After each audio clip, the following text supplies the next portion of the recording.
अस्सलाम वालेकुम friends, everyday science YouTube channel की एक नई वीडियो में मैं आप लोगों को खुशामदीद कहता हूं। दोस्तों, आज इस वीडियो में हम सीखेंगे union of two sets, union of three sets, intersection of two sets, intersection of three sets and difference of two sets. तो हम सबसे पहले यूनियन ऑफ टू सेट्स की बात करते हैं। तो यूनियन ऑफ टू सेट्स, ये हमारे पास दो सेट्स हैं। ये ए सेट है, इसमें कुछ एलिमेंट्स हैं 1 2 3 4 और 5, और ये बी सेट है, इसमें कुछ एलिमेंट्स हैं 1 3 5 और 7। हम इनका यूनियन लेते हैं। तो यूनियन लेने के लिए हमें इन दो सेट्स को इस तरह लिखना पड़ेगा, ए और ये यूनियन के लिए हम बड़ा यू इस्तेमाल करेंगे और बाद में बी। ठीक है, अब इसी तरह इक्वल आ जाएगा। तो जाहिर सी बात है कि अब अगर हमने इधर पहले ए लिखा है तो इधर ए की वैल्यू पहले आ जाएगी, फिर ये यू उसी तरह आ जाएगा, और ये बी है तो बी की वैल्यू इधर हम ये लिख देंगे।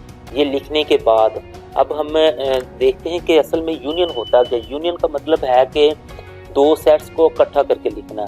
तो इकट्ठा करके लिखते वक्त आप लोगों ने इस चीज़ का ख्याल रखना है कि दो सेट्स में जो मुश्तरक यानी कि ये कॉमन जो आ जाएंगे उनको हम एक ही दफ़ा लिख सकते हैं, उनको मसलन कि हम डबल नहीं लिख सकते।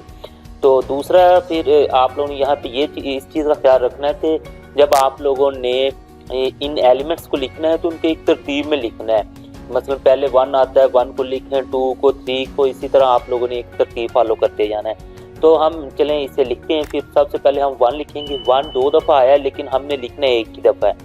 फिर 2 ये आ जाएगा इधर से, फिर 3 आ जाएगा, ये फिर 4 आ जाएगा, 5 और इसी तरह 6 है नहीं तो फिर उसके बाद ये 7 आ जाएगा। तो इस तरह हमारे पास अगर कोई से भी दो सेट्स हों तो उनको हम उनका यूनियन ले सकते हैं, यानी कि उन दोनों सेटों को हम इकट्ठा कर सकते हैं। अब नेक्स्ट हम देखते हैं कि यूनियन ऑफ थ्री सेट्स, अगर हमारे पास अब 2 की बजाय 3 सेट्स हों तो उनका यूनियन कैसे ले सकते हैं।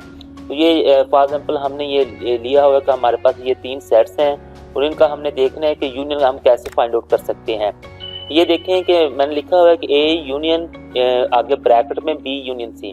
अब यहाँ पे आप लोग ये देख लें कि ब्रैकेट आप लोग पहले 2 सेट्स पे भी डाल सकते थे और आखिरी 2 पे भी डाल सकते हैं। मसलन कि अगर आप लोग ए यूनियन बी को ब्रैकेट में बंद करना चाहते हैं तो वो भी कर सकते हैं। अगर इस तरह इसको सॉल्व करना चाहते हैं तो इस तरह भी कर सकते हैं। अब इनको लिखने के बाद हमने क्या करना है कि ए की कीमत पहले लिख देनी है, फिर यू डाल देना, फिर ब्रैकेट को शुरू करना है, फिर हमने बी की कीमत लिख देनी है, फिर यू डालना है, फिर इधर से सी की कीमत लिख देनी है। ठीक है, और अब हम सबसे पहले ना कि ब्रैकेट को हल करेंगे। तो ये जो ब्रैकेट है इसको पहले हम हल करेंगे। इधर से ये ब्रैकेट को क्लोज करना भूल गया तो यहाँ से आप लोगों ने ब्रैकेट को क्लोज भी करना है। तो अब हम क्या करेंगे, इनको ना कि पहले इस ब्रैकेट का यूनियन करेंगे, फिर उसके बाद फिर आगे अगले स्टेप पे जाएंगे। तो सबसे पहले हम देखते हैं कि इस ब्रैकेट में जो हमारे पास 2 सेट्स हैं उनमें 6 7 और 8 दोनों में कॉमन है। तो हमने 6 7 और 8 को जस्ट एक ही दफ़ा लिखने हैं। तो ये वाला सेट उसी तरह आ जाएगा, यू डालेंगे, अब इसका आंसर लिखेंगे। ये 3 आ जाएगा हमारे पास, 4 आ जाएगा, 5 आ जाएगा, 6 7 और 8 ये उसी तरह आ गए, और इधर से ये 9 भी आ जाएगा और हमारे पास ये 10 भी आ जाएगा। अब जो हमारे पास ये वाला सेट है और ये जो इन 2 सेट्स का आंसर आया था, इन दोनों का यूनियन करते हैं। तो इन दोनों का यूनियन जब हम करने जाते हैं तो हमें पता लगता है कि 3 और 4 फिर कॉमन है। तो इनको फिर आगे जब इनका भी आंसर लिखना है तो हमें एक ही दफ़ा लिखना है, डबल हम नहीं लिख सकते। 1 आ गया, 2 आ गया, 3 आ गया, 4 आ गया, 5 6 7 आगे फिर 8 9 और ये 10। इस तरह फिर हम ना कि ये जो अगर हमारे पास 3 सेट्स हों तो उनका इस तरह हम ना कि यूनियन ले सकते हैं। अच्छा, नेक्स्ट अब हम ना इंटरसेक्शन की बात करते हैं। तो इंटरसेक्शन यूनियन से ना उल्ट होता है कि यूनियन में हमने कि सेट्स के जो एलिमेंट्स हैं उनको इकट्ठा करके लिखना होता है, लेकिन जब हम इंटरसेक्शन ऑफ टू सेट्स करेंगे तो उसमें हमने सेट के जो एलिमेंट्स हैं उनमें देखने हैं कि कौन से एलिमेंट कॉमन हैं। जो कॉमन एलिमेंट होंगे हमने सिर्फ वो लिखने और कोई भी नहीं लिखना। चलिए हम स्टार्ट करते हैं कि ये हमारे पास फॉर एग्जांपल 2 सेट्स हैं और हमने ए इंटरसेक्शन बी। अब ए इंटरसेक्शन बी जब हमने करना है तो जो यू हमने उधर सीधा डाला था, अब ये उल्टा डालना पड़ेगा। ठीक है, अब उसी तरह ए इंटरसेक्शन बी हम लिखा जाएगा। सबसे पहले ए की वैल्यू लिख देंगे, फिर इंटरसेक्शन डालेंगे, फिर बी की वैल्यू लिख देंगे। अब हमारे पास जो कॉमन है यानी दोनों सेट्स में कॉमन है जैसे ये 2 है मैंने हाईलाइट किया और 4 है, जस्ट ये दो जो एलिमेंट्स है वो कॉमन है, हमने वो दो एलिमेंट्स लिख दिए 2 और 4। इस तरह हमारे पास कोई से भी दो सेट्स हों तो उनका हम इंटरसेक्शन ले सकते हैं। अब नेक्स्ट बात करते हैं कि इंटरसेक्शन ऑफ 3 सेट्स, अगर हमारे पास 2 की बजाय 3 सेट हों तो उनका इंटरसेक्शन कैसे लेते हैं।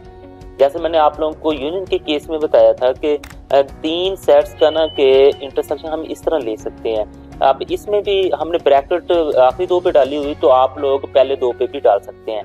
अब इसको सॉल्व करते हैं। सबसे पहले ए की कीमत लिख देंगे, फिर इंटरसेक्शन, फिर ब्रैकेट शुरू, बी की कीमत, फिर इंटरसेक्शन, फिर सी की कीमत और इधर से ब्रैकेट क्लोज। अब सबसे पहले हमने ये ब्रैकेट सॉल्व करनी है, तो हमने इस ब्रैकेट में देखना है कि हमारे पास कॉमन क्या है, क्योंकि हम इंटरसेक्शन ले रहे हैं। तो हमने देखा कि सिर्फ 2 जो है ना वो कॉमन है, वो मैंने हाईलाइट भी कर दिया। तो इस दोनों सेटों को जब हम इनका इंटरसेक्शन लेते हैं तो हमारे पास आंसर 2 आता है, ये इधर आ गया। अब नेक्स्ट ये वाला सेट दूसरी तरह ही आ जाएगा, ये इसका आंसर आ गया। इन दोनों का अब हम इंटरसेक्शन लेते हैं तो हम देखते हैं कि इनमें भी सिर्फ 2 ही कॉमन है, तो वो हम इधर इसका ये सारे मतलब तीनों सेट्स का ये जवाब आ गया। अब नेक्स्ट हम लोग डिफरेंस ऑफ 2 सेट्स की बात करते हैं। तो डिफरेंस ऑफ 2 सेट्स का मतलब ये है कि माइनस करना। अब माइनस करना है उसको ना हम इस तरह भी लिख सकते हैं, ये भी मतलब कि डिफरेंस के लिए ही है, और ये माइनस की अलामत ये भी डिफरेंस के लिए है। तो इसमें आप लोगों को कंफ्यूज नहीं होना कि हम यहाँ पे ये डालें या ये डालें, इन दोनों में से कोई भी अलामत यूज हुई हो तो वो हमारे पास माइनस यानी कि डिफरेंस का ही होगा। अब हमारे पास 2 सेट्स हैं, r बराबर है 0 1 2 3 एंड s बराबर है 0 2 और 4। अब हमने क्या करना है कि r ओवर s मतलब r माइनस s हम करना चाहते हैं, तो सबसे पहले r की कीमत लिखेंगे, फिर ये माइनस लिखेंगे, फिर s की कीमत लिखेंगे। अब हमने ये काम करना है कि हमने हमारे पास जो कॉमन होंगे ना दोनों सेट्स के, उनको हमने हाईलाइट कर लेना कि ये जैसे कि ये हमारे पास इधर ये 0 है तो इधर भी 0 है, ये 2 है तो इधर भी 2 है। तो अब नेक्स्ट जो काम है ना कि वो हमने ये करना है कि इस पहला जो सेट होगा हमारे पास, पहले सेट के वो एलिमेंट लिख लेने हैं जो कॉमन नहीं है। मतलब 1 और 3 कॉमन नहीं थे, हमने लिख लिए। दूसरे सेट के एलिमेंट्स को आप लोगों ने नहीं देखना, हालांकि इधर ये 4 भी था लेकिन 4 हम नहीं लिख सकते, क्योंकि हमने जब माइनस करने जाना है तो जस्ट जो पहला सेट होगा उसी के जो कॉमन मतलब नहीं होंगे उनको हम लिख सकते हैं, बाकी को हम नहीं लिख सकते हैं। दोस्तों उम्मीद है आपको हमारी ये वीडियो पसंद आई होगी। वीडियो पसंद आए तो इसे लाइक करें, इसे अपने दोस्तों के साथ शेयर करें और हमारा चैनल लाजमी सब्सक्राइब कर लें। Thanks for watching.